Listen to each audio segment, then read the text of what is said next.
Hi everybody, I hope you're doing well. I know it's Module 7. I know that in a graduate seminar like ours, after all of the reading and the discussion we've done, we're starting to see the home stretch. I'm going to go ahead and say that one of the things I expect you to all to start doing, which means it's fine if you do this, is to start focusing on the two major deliverables for the end of the course, okay? That really the discussion forums are there. Yes, participate in them. Yes, give us observations. Yes, make sure those observations are substantive and do the reading. But I will expect you all to spend most of your time thinking about writing the final paper and executing that and getting ready for the final exam that comes out on Monday, okay? So just a few notes. One of the things that I thought was really interesting is there were some really great sort of things in the discussion forums of last week. I just want to get at really quickly, right? Which is how when we talked about COVID, some of the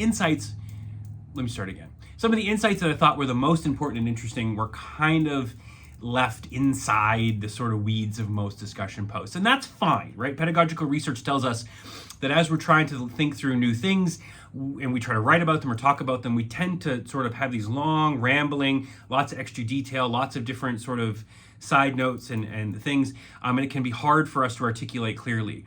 That's why reflection and then editing and a clearer articulation of our core point is really essential. I bring that up because I saw a lot of that happening in the discussion forums from last week, which is fine, but it is something you're going to have to self-consciously do in order to clarify your papers, all right, as you write them, okay? Which is to drive at that really core analytical insight, right? So some of the things that were really important, I have two examples that I wanted to point to, and I want to use those as examples of how we can bring this out and think about how we can think about security politics in a more contingent way, right? One was coughing, right? I thought this was fascinating, right? This came from Blake's discussion about how one of the physical characteristics of the virus, which was that it would make you cough, actually sort of changed the way people behaved in public, right? If you saw someone cough, you would get scared. If you cough, you would close your eye, right? If you started to cough, you would worry about getting COVID. What's fascinating is that created a series of practices that were meaningfully securitized, right? And to remember that when we talk about practice, we mean it in the social scientific sense of the term as something that when you do it, it means something to larger society. It's meaningful. You do it for a larger reason, right? Eating Cheerios in the morning, not a practice, right? But interesting enough, covering your mouth in public, wearing a mask, distancing, these became practices, right, because of the nature of coughing, and they had very particular kinds of effects, right? Another one was the sequencing of the genome. A few of you picked that out.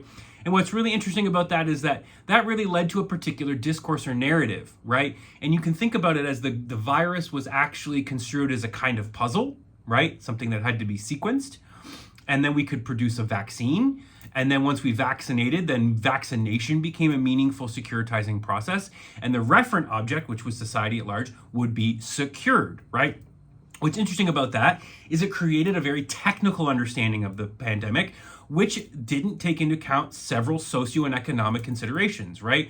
One of the things that a few of you pointed out is that this technical process, right, thinking about COVID in scientific terms, really effaced the fact that, and because we have to sequence the vaccine that legitimated things like stay-at-home orders, it really effaced these socioeconomic considerations, which is that people in the service industry or people with ways of livings that weren't amenable to home work were still forced to go to work and expose themselves, right, in order to keep society running.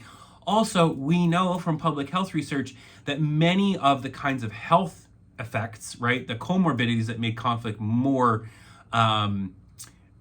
deadly overlapped that group as well, right? So it created this very particular understanding, right?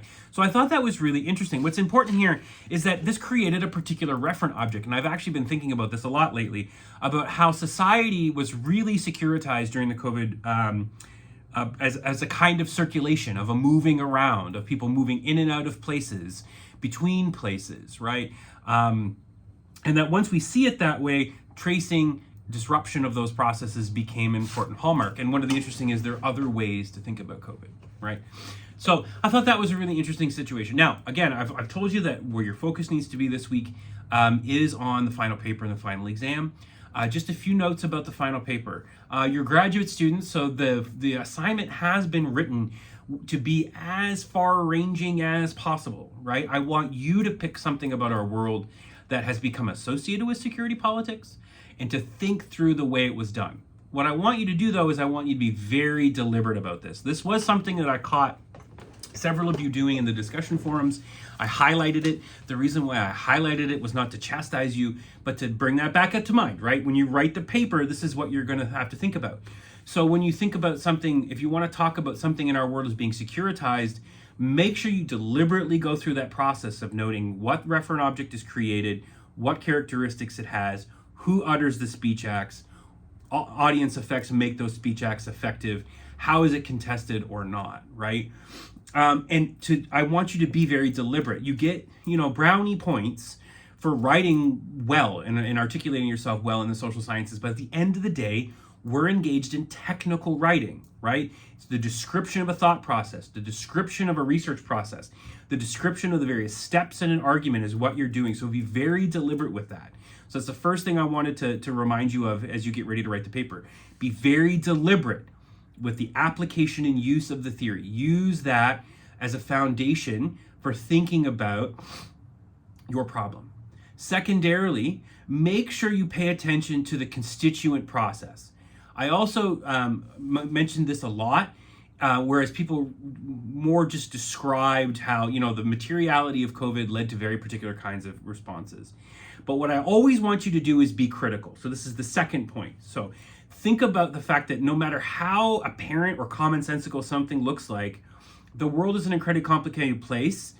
There's always more than one way to think about doing things, right? So always problematize, always ask, always look for alternatives. Ask yourself that question, right? And then the third thing is make sure you make the argument specifically.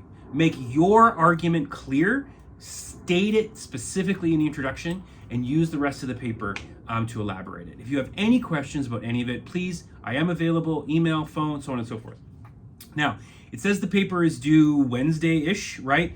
I'm more than happy to take it later. Your graduate students, take the time you need to write the paper well, but do contact me if you need a little bit of an extension, okay? So I'm really looking forward to reading the papers. I've really liked the way the course has come together down the stretch, and I'm really looking forward to your discussion forums this week about climate.